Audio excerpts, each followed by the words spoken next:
where we have completed part 1. After that, if you haven't watched part 1, then watch part 1 first. The link is provided in the description. Let's begin without saying any more words. Let's not beat around the bush. I believe that you have reached the 5-star stage. Frey agrees on this claim, but he didn't tell Mikkel that he was aiming for the 7-star stage. Mikkel asks Frey if he knows about the demigod. Frey says that he is aware of them to a certain extent. Mikkel says that a while ago, people found traces of demigods at Yushiano village. To be precise, it was traces of the apostles. Mikkel explains that apostles are people who were chosen by demigods and wield divine power. Frey was shocked to know that demigods are now using humans. He had never heard of something like this before. There weren't any apostles 4,000 years ago. Mikkel tells that Yushiano is under his and the shepherd's jurisdiction. Mikkel further says several villages and towns will be destroyed in no time, so we must soon leave to investigate. Mikkel asks Frey if he would like to accompany him during the investigation. Frey immediately agrees to this offer. Mikkel says it's a dangerous mission, and he can give him some more time to think about it. Frey then asks Mikkel why he chose him for the investigation. Mikkel then pulls the robe into his hand and shows a relic of Irish. Frey realizes that this guy is a part of the Fistfounder armlets. Mikkel tells us that the Dark Elves at the Magic Tower are reinforcements from the Black Tooth that they requested with that objective in mind.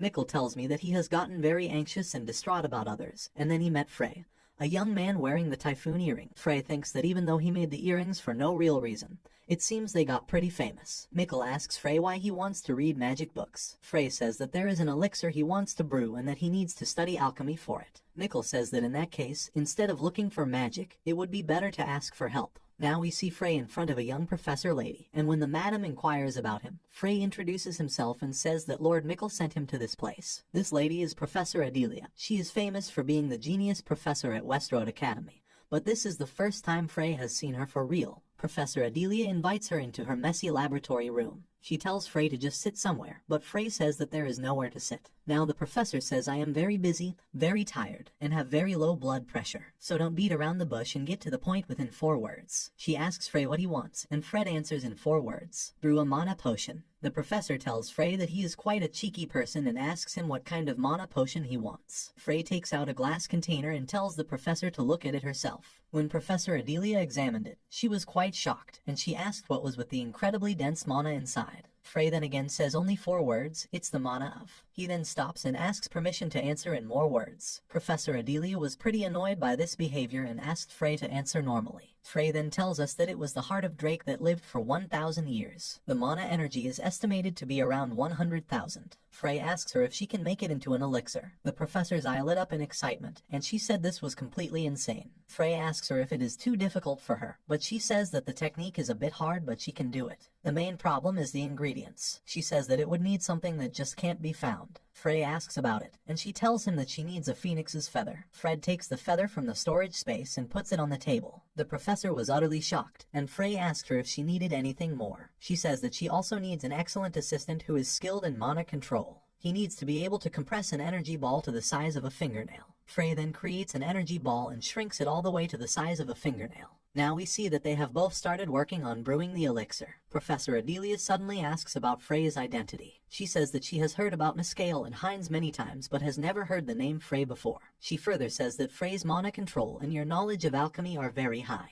The knowledge is a bit outdated, though. Frey thinks about apologizing for having knowledge from 4,000 years ago. She asks Frey, if he is this skilled and talented, how come she has never heard his name before? She then suddenly pulled Frey through his collar. On the other side is Frey, who is a little nervous and wondering if he is finally going to lose his virginity. But Professor Adelia asks Frey to become his assistant. Frey disappointingly declined the offer. Professor Adelia goes down on Frey's knees and tells him that she would also give him a high hourly wage. But Frey still declines. Professor Adelia thinks that if someone like him becomes her assistant, it will be very practical, and she wonders what she should do to coax him. She then asks Frey why he keeps addressing her as Professor. Frey tells me that he is a student at Westroad Academy. Professor Adelia becomes evil after hearing this and plans to blackmail Frey using his grade and future career as pretext. But Frey tells her that he has already dropped out of the academy. Frey then asks the professor if she is knowledgeable about creating golems. She says that it's not her specialty, but she's better than the average people out there who call themselves puppet masters. She then again becomes evil and says that if you want me to teach you, then you should become my assistant. Frey says that he doesn't want to learn it and asks if he has a core with a mana energy of about 1 million.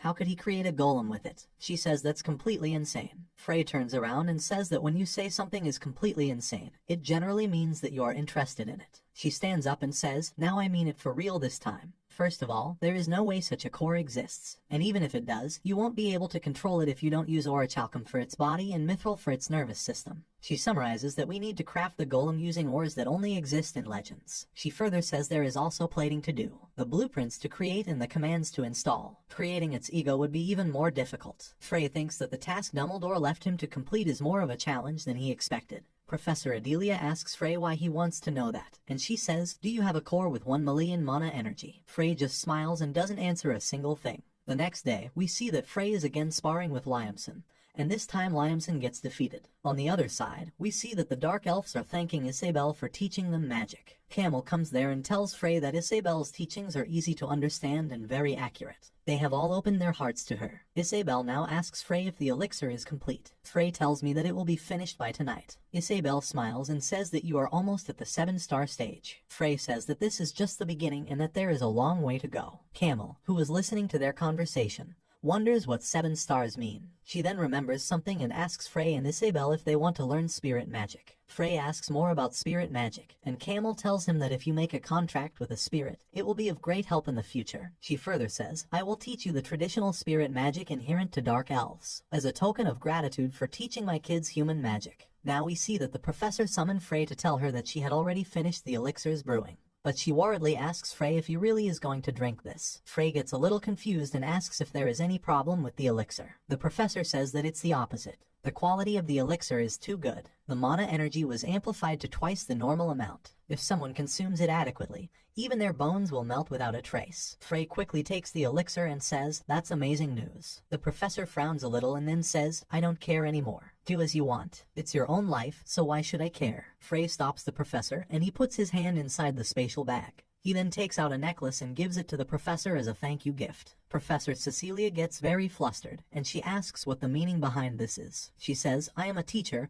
and you are a student. We must not do this. This world won't tolerate it. Frey says that he is not sure about what the professor is talking about, but if she wears that, it will improve her concentration and focus. Frey further explains that she can also use the ruby part, but before he could complete his sentence, the professor ran away like a love-smitten princess, saying that we couldn't be in a relationship, you idiot. Frey completes his word and says the ruby is used to measure mana properly. He concludes to himself that he can never understand that woman. On that night, we see Frey spreading some stones filled with ice-type mana all over his room. He then sits down and drinks the elixir. A huge amount of fire-type mana spreads around Frey. Now the scene changes, and we see Camel asking Isabelle about how amazing it is to reach 7 stars in the human world. She further tells me that she has just recently started to learn human magic and is not too familiar with the system. Isabelle thinks a little bit and says a 7-star magician would be called an archmage or grand magician. No matter what country you decide to settle in, you will be guaranteed a count title and be treated respectfully. In other words, your name would be recorded in history. Camel asks if Frey wants to succeed in life and become a count. Isabelle denies it and says this stage is just the beginning for Frey. His goals are a lot more difficult to achieve than becoming strong and famous. Isabelle takes the name of a demigod, which makes Camel's face very concerned. She further tells them that Frey wants to reclaim the world from them. On the other side, we see Frey has successfully achieved the 7-star stage. Now we see that the Tower Master, Dark Elves, Frey, and Isabelle have departed to check for traces of demigods. They reach a small village, where they detect the apostles. Isabelle comments that the air around this place feels very ominous. Frey tells her that this is because of divine power. Frey gets very angry and says, I haven't felt this sickening feeling for a long time that makes me want to throw up. Frey then asks the Tower Master about how powerful the humans personally selected by demigods are. The Tower Master changes the topic and says that this is a small village with fewer than 500 inhabitants. They don't even interact with surrounding villages since they are self-sufficient. The Bible says that this is a perfect location for the apostles to work. The Tower Master reminds Frey that this mission will be dangerous, and he points out that it might be a bit too burdensome for Isabelle. Frey tells her that there is no need to worry. Despite her appearance, Isabelle can fend for herself. Isabelle tells everyone that someone is coming towards them. A person arrives there and recognizes them as the magicians of the Magic Tower. He asks them for what reason they have come to this undeserving place. The Tower Master, Michael, asks them if there has been anything that has changed recently, like the lifestyle or anything trivial. The mayor says that this is just a small village, and their daily lives are the same every day. Frey then asks him where all the villagers are. Frey further says, I don't see residents, even though it's broad daylight. It's like an abandoned village. The mayor hesitates and says there were a few circumstances today in the nearby forest. Frey angrily says, didn't you say that nothing had happened recently? Frey orders Liamson to check the surrounding area. The Tower Master was shocked to see that an arrogant elf was listening to Frey's order. Liamson returns after checking all of the nearby buildings and informs Frey that there is no one present inside the buildings and there are traces of blood everywhere. The mayor gets very angry, and he suddenly transforms into a monster. The Tower Master informs them that they are the Demigod's creatures. The monsters attack the Tower Master, who is still in shock, but fortunately Isabel comes to protect him. She then conjures a fireball to kill the monsters. The monster was able to get past it and again jump toward Isabel and the Tower Master, but Frey uses his wind cutter and kills off the monsters. The mayor monster was very surprised to see Frey killing other monsters so easily. He tries to run away so he can save his life, but Liamson quickly captures him and cuts off his leg. Frey now investigates him and asks him to tell him everything he knows. The monster kept saying that he didn't know anything. Camel asks Frey to let her handle this. She also tells Frey to watch carefully, as she is going to show him the spirit magic. She then uses her magic and summons a one-eyed creature. Isabel asked what this was, and Camel told her that it was a dark spirit called Goron, the best possible partner to have when extracting information from people. She orders the spirit to take over the monster's mind. The spirit forcefully goes inside the mouth of the monster. After seeing this gruesome scene, Frey says that torture would have been so much more considerate and generous. After watching Camel laugh so evilly, the Tower Master tells himself that he should never make an enemy out of dark elves. Camel then asks the possessed monster where all the villagers are, and he tells him that all of them are dead. Camel asks the reason, and the monster tells him that they were needed for the sacrifice. Frey further asks what they were sacrificing for, and the monster says to create creatures like us and liberate the power of apostles. Suddenly, a strange reaction happens in the monster, and his eyes start to glow, and his whole body self-destructs. Frey quickly uses his typhoon earrings to create a protective barrier, and tells everyone that the monster was brainwashed to self-destruct before he could spill important information. The Tower Master says the situation doesn't look good and they should head back for today. If it's an apostle who is skilled enough to create creatures, then we may not be strong enough. Frey says we must press forward because they already know that we are here. If we lose sight of them now, we won't have another chance like this. The Tower Master says that even so, we must wait for Honor Lucas to return. The Honor Lute is a 7-star magician. Facing an apostle this powerful without him is suicide. Frey says that he will replace him in terms of power. The Tower Master says that this isn't the time to let your pride control you. The 7-star stage is the stage of fusion. The Dark Elves were unaware of this and asked what it meant. So the Tower Master explains that when two opposite elements collide, it generates an enormous explosion. But a 7-star magician is able to control these natural elements and fuse them. Frey says that he is not being prideful, and he summons fire on one hand and ice on the other. The Tower Master tries to stop Frey, as they would all die if something went wrong. But Frey was able to successfully combine both fire and ice together. The Tower Master was shocked to see that, at such a young age, Frey had reached the 7-star stage. Frey again reminds everyone that he will stand in place of honor for Lucas. Now we see that it's nighttime, and all of them are still searching around to find further traces of the apostles. Camel examines a corpse and says he didn't burn to death in flames. He was charged by lightning. The Tower Master concluded that this meant that the master of the apostle is the demigod who wields lightning. Frey says a human who could use the power of a demigod is very troublesome. The Tower Master says the existence of apostles isn't completely disadvantageous for us. Frey asks him to elaborate. The Tower Master says our first apostle subjugation took place in Cascow. Back then, something we couldn't have predicted even in our wildest dreams happened. The demigod who controlled the apostles ceased to exist. Frey gets utterly shocked after hearing this, but the Tower Master says it doesn't happen every time. We don't know why it happens, either. However, we managed to determine something with those incidents. If we eliminate the apostles who receive the demigod's power, the demigod themselves will be affected by it. Fred wonders why they would use apostles if it would put them at such risk. 4,000 years ago, things like apostles didn't exist. Something changed among the demigods during that long time. After following the trail, Frey and his team reached a burnt forest, and Liamson told them that this was a dead forest. The trees and the animals are all dead. There is not even a single bug. Camel angrily says all the vitality was absorbed. How could they treat nature like this? Isabel checks the ground and says that the entire forest seems to be a trap. Some powerful barriers were set up. We won't be able to investigate further than this. Frey says that we will have to destroy everything, but Isabel hesitates about doing so. Frey further states that the forest is already dead. If it accidentally catches fire, it will reach the villages nearby. Camel also agrees with Frey. The Tower Master argues that if they try to destroy such a complicated barrier, it will take us at least 2 days. But instead of listening to Tower Master Frey,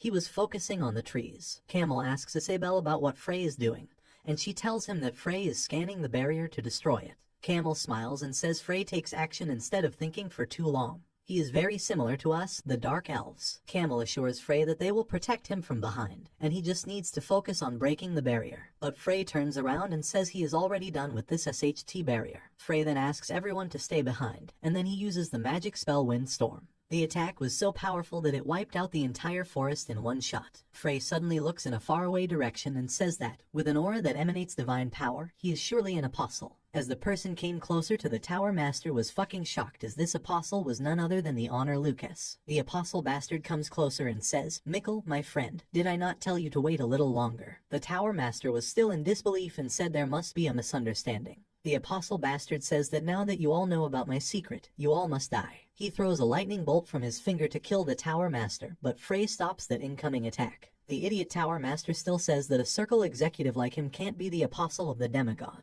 Frey asks him to get a grip because this man is no longer the honor laureate that they served. But Frey was well aware that the apostle was not under his control. Frey goes toward the apostle and asks, why did he betray the circle? The apostle replies that Felix needs to learn some manners first. The apostle further says he betrayed God because he finally realized the demigod's power. No matter how much they fight back, humans are mere fleas in front of him. Frey gets so angry that mana starts to envelop around his body, and he says that humans are not fleas. It's the Honor Lukes who don't have balls to fight back. Honor Lucas says I didn't surrender, I just acknowledged his strength. Frey says even the other members of the circle know about the demigod's transcendent power. Do you think they are fighting back because they have no fear? They are desperately forcing themselves to stand up despite their trembling legs. They are taking step after step by clenching their teeth. They are resisting without surrendering to protect those they love. That is what humans do. That is our honor, and you abandoned that honor. The apostle summons a big lightning bolt just in front of Frey, and says, I wouldn't call that honor. I prefer the term ignorance. Isabel was shocked because even without chanting and with just a single finger, the apostle was able to bring out such destructive power. He is on a completely different level. The apostle now sums up the lightning all around him and says, watch carefully. This pure lightning cannot be created through magic. Training and research are meaningless. There is no need to go to such lengths. You just need to receive his power to gain this strength. Now I have received this power, a power that transcends all 7-star magicians. Camel looks up in the sky and says that the storm clouds are forming.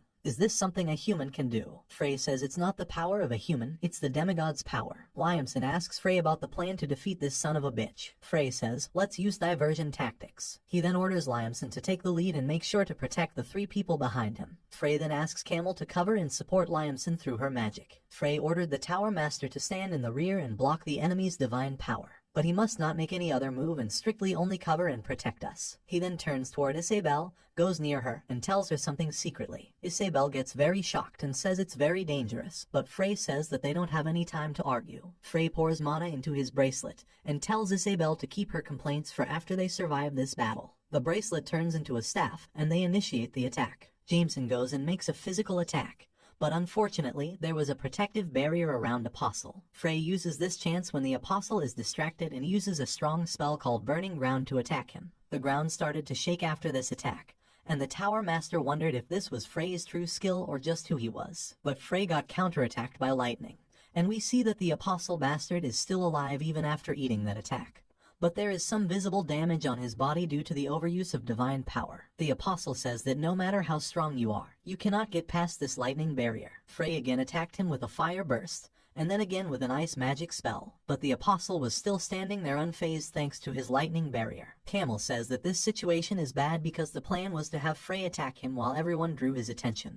But now all of his attacks are concentrated on Frey instead. At this rate, even Frey can't hold on. But Isabel calms her down and says everything is going according to plan. Now we see what Frey told Isabel. If they split up, the apostle would believe that Frey would be the one who would make the final attack. But he is receiving an endless supply of power from that thundercloud. As long as that cloud exists, he will be invulnerable. The order that Frey gave her was to get rid of the thundercloud with the help of Camel and Tower Master Mikkel. Frey would be the one to become the bait, and he would leave his life in her hands. Isabel now asks Mikkel and Camel to gather as much mana as possible, as the outcome of this battle is on their shoulders. On the other side, Frey was using a lot of wide-range attack skills to focus all of the attention on himself. The apostle was laughing at Frey's futile efforts, but deep inside he was well aware that Frey has overwhelming power, which is way more than a 7-star mage, and if it weren't for the demigod's barrier, he would have turned to dust already. The apostle thinks that Frey doesn't even look over the age of 20 and is still so powerful, so it's best to nip him in the bud, because he would surely get in the way of our plans in the future. Guys, this fucking dumbass apostle thinks that Frey is a budding nip while he is a fucking giant tree. Back to story, the apostle suddenly realizes that Frey is using so many flashy attacks, even though he knows that they aren't working.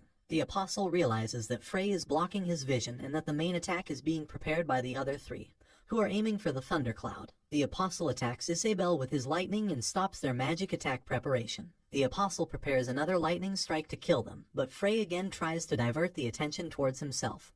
But it is too late. Suddenly, James appears and blocks the attack of the apostle. Frey now goes toward Isabel to check on her condition. But to Frey's surprise, Isabel says, "Don't look down on us, just focus on the apostle Frey." Camel says, "We will definitely get rid of that shitty thundercloud." On the other side, we see that Liamson is trying to hold off the apostle, but he is totally crushed by the apostle's power. The apostle now brings Liamson closer to him and says that he will kill every single one of them. But Liamson takes this chance and attacks him using his staff. The wound was pretty deep, but because of the demigod's power, it quickly healed. The apostle angrily goes toward Liamson to kill him once and for all, but suddenly he feels a huge amount of mana.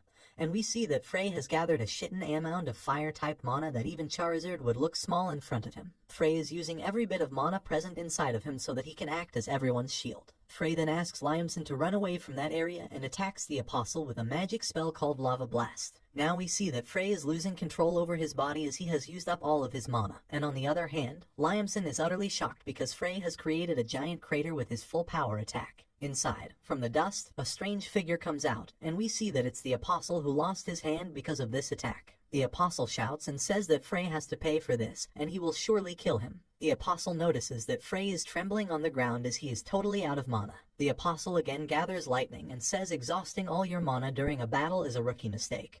And this is the difference in our experience. Frey tries to stand up and says, "Are you trying to preach to me? But don't worry, I can still fight even without mana." You pathetic old man. Liamson looks at him and says this is a martial arts stance. It means Frey hasn't given up yet. Frey was doing all this because he noticed that the apostle's barrier had become unstable, and he couldn't let him recover his power. The apostle now attacks him, but Frey dodges it and beats the snot out of him. The apostle tries to get up from the ground and asks Frey, "Are you really a human like me?" Frey furiously says, "Don't compare me with yourself. You are not a human anymore. You are just the demigod's mutt." The apostle also realizes that his body isn't able to move properly anymore, so he jumps into the sky towards the thunder cloud. The apostle starts to absorb the lightning and says, "My mana is inexhaustible as long as this thundercloud exists. No matter how much you resist, you are just a mere fly. Once my mana is fully recovered, I will burn you to a crisp." Suddenly he gets a kick on his ugly face, and we see that it was Liamson who kicked him to the ground, so he can't absorb any more power. On the other side, Isabel and his team are also nearing completion of their spell, and on the other hand, both Liamson and Frey were beating the apostle's ass using martial arts. I think they are very much inspired by Rock Lee from Naruto. But the apostle uses his lightning to attack both Frey and Luke, which makes their bodies paralyzed due to electric shock. The apostle goes toward the paralyzed body of Frey and attacks him with another lightning attack to kill him. But suddenly a huge burst of mana happens around Isabel and her team as they have completed their spell. This spell attacked both the Thundercloud and the Apostle Bastard at the same time. After this attack, we see that the Apostle Bastard now totally looks like a rag cloth, which we use to wipe windows. The Tower Master now goes toward the Apostle and asks, why did he betray everyone? The Apostle said that the demigod promised to bring salvation to humanity. He said that he would liberate us from diseases and our limited lifespans and make us evolve one stage higher. Frey activates his ass-hitting punches and says, if you are done talking, let's end this. But the Tower Master again requests Frey wait for just a few moments. The Tower Master says to the Apostle that your ways were wrong, but you have the same heart as USAEU raw heart that wants to save humanity. Is there no way for you to fight by our side again? The Apostle holds the Tower Master's hand and says sorry, but suddenly the Master feels that something is wrong. And we see that this Apostle is trying to self-destruct now. Both the Tower Master Mikkel and the Apostle got turned into dust after the blast. Isabel loses her temper, and she starts to cry and says, why did someone with such a kind heart have to die this way? Frey agrees with him and says that the entire world is wrong, and that is why we must fix it. Next time, you might be the one to die, or it might be me, but we must continue to fight. Even if you are left alone, fight until the end. Now it has been a few days since the incident, and we see that Frey is resting inside an inn. Isabel comes and informs Frey that Lady Camel left to visit the Fistfounder armlets. We see that Frey is checking out a weird-looking crystal. Frey tells Isabel that it's a crystal he found in the Apostles' remains, and they might be able to put it to good use. He also plans to show it to Professor Adelia, but Isabel was just sitting there with a very sad face while listening to all this information. Frey asks her here if she is still feeling down, and she apologizes and says it's the first time I've seen a companion die before my eyes. Isabel changes the topic and says, I heard that the Tower Master was part of the Fistfounder armlets. It seems like the Fistfounder armlets don't just consist of witches. Frey remembers the past, when he was also shocked by this information and asked the Tower Master about it, as he always thought that only female witches were part of that circle. The Tower Master told him that even as a secret organization, they are lacking in members, so anyone talented enough is recruited. The Tower Master also says that Frey would be welcomed with open arms anywhere he went. The Tower Master further says that the main forces of the Fistfounder armlets are composed of contractors and summoners,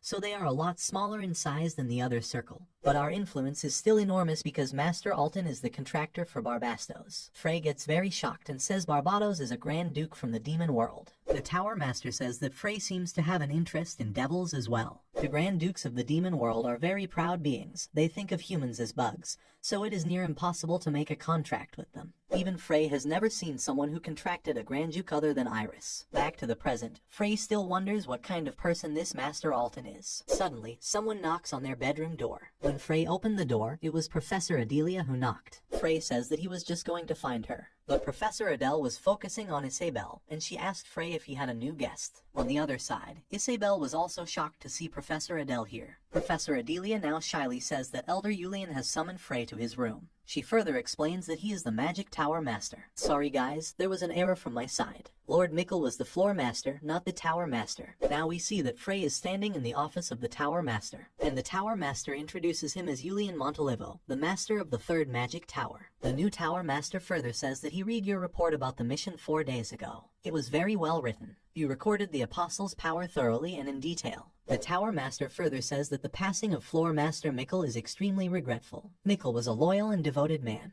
Now the Tower Master asks Frey to become Mickle's successor and take on the role of Floor Master. Professor Adele and Isabel were quite shocked after hearing this. Frey asks the Tower Master if there are other Floor Masters around his age. The Tower Master says that his brother, Miscale Blake, became a Floor Master at 26, so Frey will be the youngest in history. The Tower Master further says that the Blake house seems to have nurtured many geniuses. It shouldn't be an offer to hesitate about. Being a Floor Master has its benefits and makes your life practical. You will have an exclusive mansion and laboratory, abundant funds, and, of course, you will be able to exchange information and academic knowledge with others far more efficiently. Professor Adele pats herself on the back, thinking that her student is going to become a Floor Master. But unfortunately, Frey refuses this offer, which shocks her quite a bit. The Tower Master expected this answer and asked, "Are you planning on joining the circle?" Frey replies that this isn't the only reason, but yes. On their way back from the office, Professor Adelia scolds Frey for not accepting the offer and tells him how beneficial it is to take that position. Frey, who was getting annoyed by this nagging, changes the topic and says, "There is something I want to show you, Professor Adelia."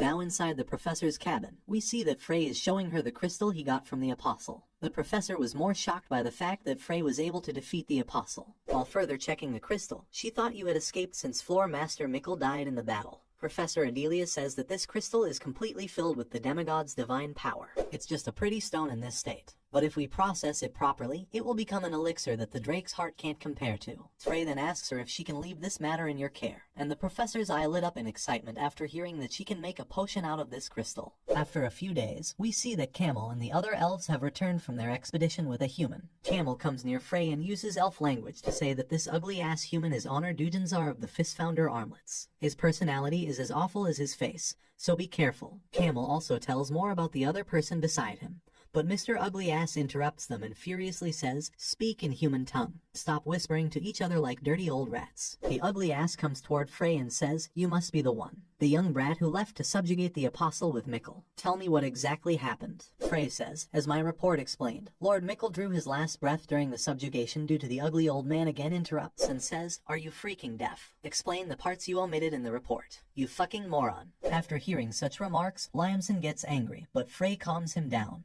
Frey's face gets very ruthless, as he is not a member of the Fistfounder armlets. "You have have no right to treat me like this. The ugly-faced bastard gets very angry, but the other person who came with him stops him and calms him down. This unknown person now takes out his hoodie, and he says it's been a while, Frey. And Frey also says, yes, it's good to see you again, my dear brother Heinz Blake. Guys, let me remind you that this is the same brother who was recommended as the only good person in the family by Shepherd Jun, or the father of Peru. Now we see that both siblings are inside Frey's room, and Heinz says he has heard rumors about you, Frey. They say that you are very close with Peruin from the Jun house. You have also changed a lot. Heinz comes near him and says, it seems like you have awakened. It must be because the blood runs in your veins as well. Frey looks at his brother and wonders what this guy is scheming. Heinz tells Frey that he was wrong just now and says that ugly-ass Dujins are maybe hot-blooded, but he has a high position within the circle. It isn't wise to pick a fight with him due to a momentary burst of emotions. Heinz suddenly gets serious and says people from our house will soon come to take you home,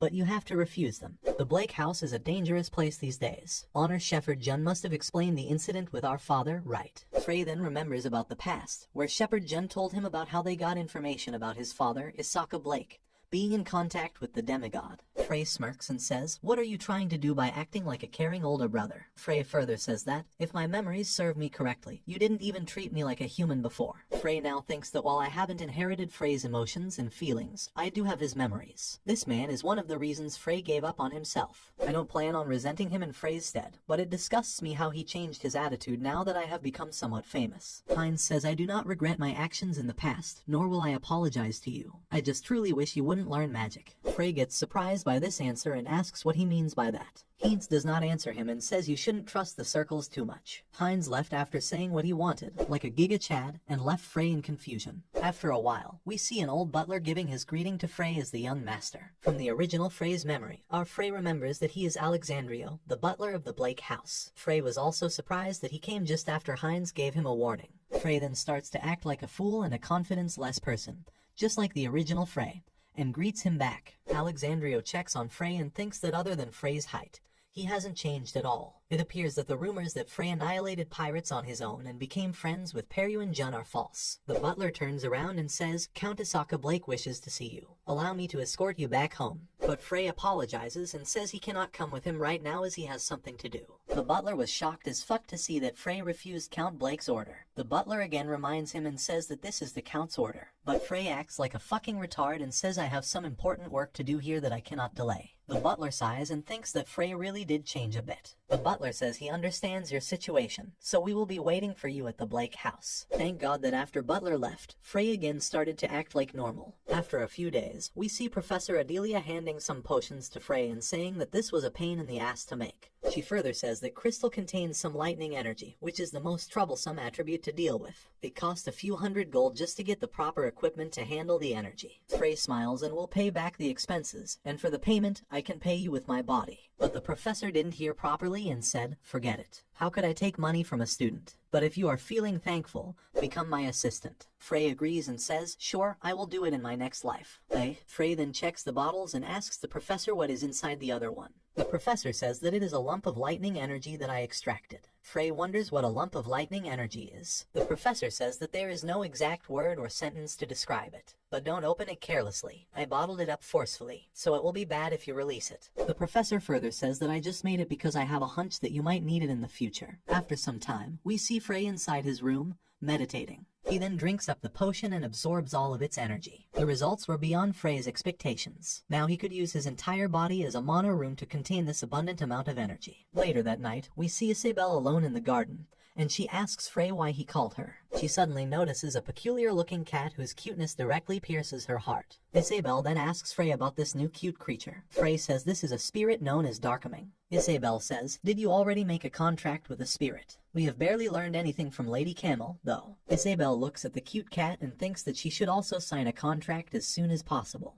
Frey says I restrained the frozen river's energy successfully. I also learned more information about demigods. Isabel adds that you also learned spirit magic. What are you going to do from now on? Frey says we should start preparing to leave. Isabel says I understands that I will prepare our luggage tonight. Isabel further asks Frey if he is planning on entering the circles, and which one would he join. But Frey doesn't reply. Now we see that Frey is packing his luggage, but he suddenly feels a weird presence outside his door. The person on the other side doesn't feel like an enemy and is somehow friendly. When Frey opened the door, a lady in a hoodie greeted him and asked if he was Frey Blake. She apologizes to Frey for coming without notice, and then introduces herself as Benian Argentino, the Circle Master of the Tramen Rings. Frey invites her inside the room and then asks for what reason the Circle has come all this way. She says, "I came here to recruit you for our Circle." Isabel asks why she is recruiting Frey even though he hasn't passed the entrance exam. Benjamin replies that there are times when we scout for incredible rookies ourselves. The other circles will also come together. Isabel smiles and looks at Frey, the incredible rookie. Benjamin then informs Isabel that she is also regarded as an outstanding rookie. She further says your battle against the Apostle is already a hot topic within the circles. Even the 3 great circles and their executives are interested in you too due to your achievements. Isabel humbly says that you are exaggerating it. I was simply following Frey's order. On the other hand, Frey's eyes were fixated on Benjamin's clothes, because the cloak she is wearing is the same one he used to wear 4,000 years ago. But there was another concerning thing about her. Frey then abruptly asks Benian if she is a dragon.